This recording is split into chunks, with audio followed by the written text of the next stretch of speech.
आपल्याला एक छान शब्द खेळ खेळायचा आहे। आपण मैदानावरचे खेळ पण खेळतो, तसंच आपले भाषिक खेळ सुद्धा असतात। तर त्यातला आज आपला एक भाषिक खेळ आहे शब्द खेळ। त्या शब्द खेळामध्ये हे अक्षर कोणतं आहे रे? री। माहिती आहे की नाही सगळ्यांना? ळला वेलांटी ळी, दुसरी वेलांटी आहे, बरोबर आहे की नाही? ज्यावेळेस आपण शेवटी जे अक्षर असेल त्याला दीर्घ उकार आणि दीर्घ वेलांटी असते, म्हणजे दुसरा उकार दुसरी वेलांटी। तर आज आपल्याला या शब्द खेळामध्ये प्रत्येक अक्षराच्या शेवटी ळी हे अक्षर येणारे शब्द आपल्याला सांगायचे आहे। तो आहे आपला शब्द खेळ। प्रत्येक शब्द सांगायचा, पण त्याच्या शेवटी कोणतं अक्षर आलं पाहिजे? ळी। सगळ्यांना सांगता येते? हो। सांगायचे? हो। सांगायचे सगळ्यांनी? हो।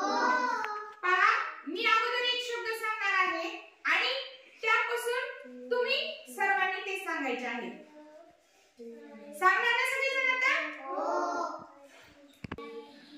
पहा, मी टाळी देऊन हिला एक शब्द सांगणार आहे आणि त्यानंतर तुम्ही सगळ्यांनी शब्द खेळ खेळायचा आहे आणि शेवटी ळ असणारा शब्द सांगायचा आहे। कोळी, निळी, केळी, पोळी। तुझं नाव, तुझं शब्द सांग आधी।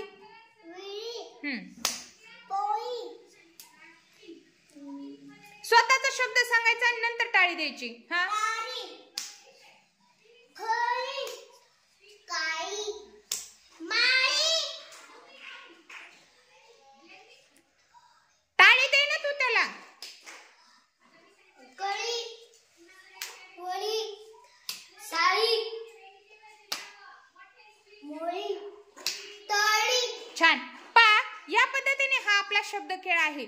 याच पद्धतीने आपण वेगवेगळे अक्षर घेऊन या पद्धतीचे वेगवेगळे छान छान शब्द खेळ सुद्धा आपण खेळू शकतो। सगळ्यांनी शेवटी ळी अक्षर असणारे छान शब्द सांगितले, त्याबद्दल स्वतःला छान शाबासकी घ्यायची आहे।